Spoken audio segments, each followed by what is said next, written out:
He used to wake up before the sun, brew a cup of tea, step outside and breathe in the cold morning air like it was the only thing that reminded him he was still alive. His hands, the same hands that once built homes, raised children, carried burdens, now trembled when holding a spoon.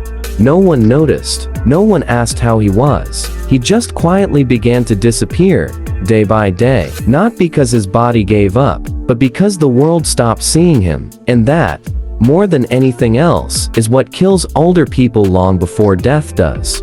People think aging is about wrinkles and weak bones, but the real tragedy of growing old lies in what gets left behind: the identity, the voice, the purpose. For many, turning 50 isn't just a birthday. It's a silent crossing into a world that forgets to check in on you. A world that praises youth, speed, innovation, while quietly turning its back on the very souls who built the roads we now walk.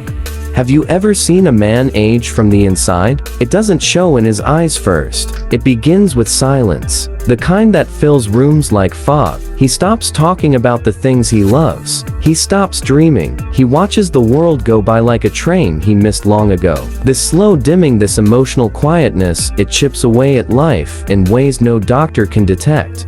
What quietly kills most people after 50 isn't disease. It's disconnection. The absence of touch, laughter, meaning. The slow erosion of belonging. You see, the human soul doesn't come with an expiry date, but it does come with a hunger to matter, a hunger to be seen. And when that hunger is starved for years, the body simply follows the soul's instructions. Let go. Imagine a mother who raised 4 children, sacrificed her dreams for theirs, worked 2 jobs to keep them fed, only to find herself sitting alone on a plastic chair with no one calling, no one asking, "Are you okay?" Her smile becomes thinner each year, not from sadness alone, but from the ache of becoming invisible. The world around her moves faster, while she feels herself slowing down, not because she wants to, but because no one is walking beside her anymore. People don't just die from heart attacks, they die from heartbreak. A heartbreak that builds slowly over decades. Every time they are left out of a conversation, every time they are spoken to like children, every time they feel like a burden instead of a blessing, it adds weight. And after 50, the heart can only carry so much unspoken pain before it begins to falter. And there's another truth no one says out loud. The body keeps score. Every night of stress, every suppressed tear, every moment of fear, disappointment, and spoken anger, the body remembers. And when life finally slows down after 50, when there are fewer distractions, the body begins to speak in symptoms: fatigue, illness, restlessness, insomnia. Not always because of aging, but because of unresolved emotions finally finding their voice. We often tell people to rest when they're older, but the truth is, rest only heals when there's peace, when there's fulfillment, when the soul feels like it's not done yet. But if an older person sits in silence, day after day, not because they're resting, but because they have nowhere to go, no one to see, nothing to create, that isn't rest. That's waiting to disappear. How many fathers have died quietly in hospitals, thinking they failed because no one came to say goodbye? How many mothers have stopped eating, not because of illness, but because the emptiness at the dining table became too heavy to bear? These are not accidents. These are quiet deaths. Deaths that begin long before the body shuts down. In cultures that revere age, you'll find old people who laugh louder, walk stronger, live longer. Why? Because they are held. Because their stories are still heard. Because their presence still matters. But in places where they're seen as past their time, you see older people wither not from age, but from absence. The absence of relevance. The absence of care. The absence of being needed. We pretend like people turn 50 and suddenly become old. But that's a lie society tells to justify turning away from them. 50 is not old. It's just a new chapter. But for many, it becomes the final one, not because it has to be, but because no one helps them write the next one. What's even more heartbreaking is how silently this all unfolds. There's no warning bell, no dramatic collapse, just a slow fading like an old photograph left in the sun. First the colors dim, then the details, until one day, there's only the outline left. And eventually, not even that. Most people won't even notice. They'll say things like, he was getting old, or she just wasn't the same anymore, without realizing why, without realizing that what changed wasn't just the body, it was the soul's slow retreat from a world that no longer listened.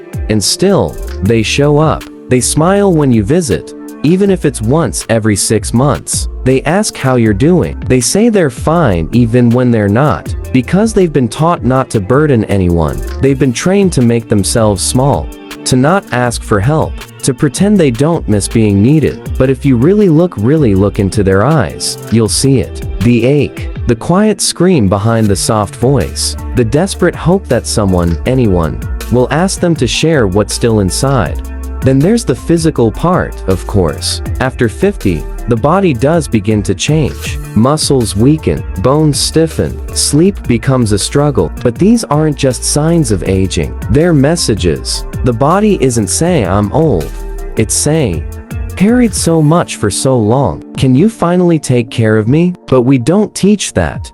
We don't honor that. Instead, we call it laziness or just getting old. We medicate it, we ignore it, we blame the person for their own exhaustion, never asking what life they had to survive just to reach this point. Think of the man who worked in a factory for 30 years breathing in dust, standing on cold concrete, never once complaining. Now, his back is curved like a question mark. His lungs struggled to take in air, not because he was weak, but because he was strong for too long. No breaks, no care, just pushing forward every day, because that's what men were taught to do, until the pushing became impossible. And still, when he struggles to walk to the bathroom, he whispers to himself, "Don't be a burden."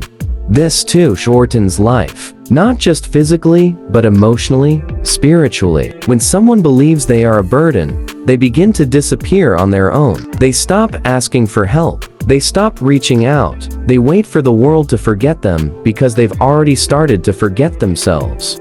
And what about relationships? So many older couples live under the same roof, but haven't truly connected in years. The romance, the laughter, the intimacy all slowly eroded by years of survival, responsibility, fatigue. They sit across from each other at dinner, barely speaking, not out of anger, just out of habit. They've gotten used to the silence, used to the space between them, but it weighs on them. It leaves a hollowness that no amount of TV or small talk can fill, and that hollowness eats at the will to live.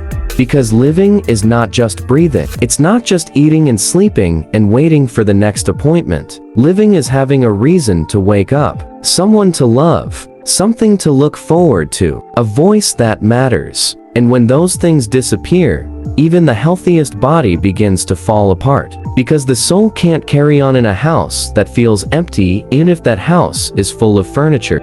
Sometimes, all it takes to change everything is a little presence. One visit, one phone call, one moment where someone sits down and says, "Tell me about your life," and listens, really listens. You'll see the light return to their eyes. You'll see their back straighten just a little. Their voice become clearer, because you reminded them that they're still here, still real, still needed. But in today's world, where we're always rushing, always scrolling, always chasing the next thing, we forget that time is the most precious gift we can offer, especially to those who have so little of it left, especially to those who once gave us all of theirs. Sometimes people leave long before they're gone. Their laughter becomes softer, their footsteps slower, and eventually, they stop showing up. Not because they want to disappear, but because they don't feel welcome anymore. When the world stops asking for your opinion, when it no longer needs your hands or your wisdom, something inside you quietly shuts off. That's how many people die in pieces, emotionally first, then physically, a little every day, until one day, there's nothing left to hold on to. You'll see it most clearly in their habits. They stop watering plants. They forget birthdays. They let the dust gather. It's not carelessness, it's detachment. A slow surrender to the idea that life has passed them by. No one tells them they still matter. No one brings up the stories they used to tell. So they fall into silence, thinking that maybe silence is all they have left to offer. People over 50 often carry more pain than we can imagine, not just physical but emotional debts that were never paid. Regrets, lost friends, children who moved away, spouses who stopped talking, siblings they never made peace with. So much weight. Siblings they never made peace with. So much weight. But they never say it out loud. They were raised in times where talking about your emotions was seen as weakness. So they carry these wounds like invisible bricks on their backs. And no one knows why they seem tired all the time. But the body knows. The body speaks when the mouth doesn't. High blood pressure, heart disease, chronic fatigue, all of it, often rooted not in biology, but in unspoken sorrow. And when no one asks them what hurts, they stop hoping anyone ever will. That hopelessness becomes the illness. We celebrate retirement like it's a reward, but for many, it's a quiet death sentence. The structure disappears. The daily purpose vanishes. Suddenly, days stretch too long, and nights feel too quiet. For some, work was never just income, it was identity. It was interaction. It was pride. And when that's gone, they begin to feel like passengers in their own lives, just waiting for the final stop. The irony is they don't need grand adventures, just someone to say, "You still have so much left to give." Someone to ask them to teach, to guide, to build again in new ways. But if no one calls, no one asks, no one reaches, they begin to believe their time is over. And once they believe it, the body follows. So many lives are shortened, not by sickness, but by silence. Not by fate, but by forgetfulness. We let our elders vanish into the background of our busy lives, not out of cruelty, but out of distraction. And in doing so, we miss the chance to keep them alive, not just biologically, but soulfully. Because a person with purpose, with connection, with love, can live decades longer than someone with none of those things. Love lengthens life. Listening lengthens life. Belonging heals more than medicine ever could. So I ask you now, whoever you are, wherever you are, when was the last time you made an older person feel seen, heard, and loved? And more importantly, what are you going to do about it today, before it's too late?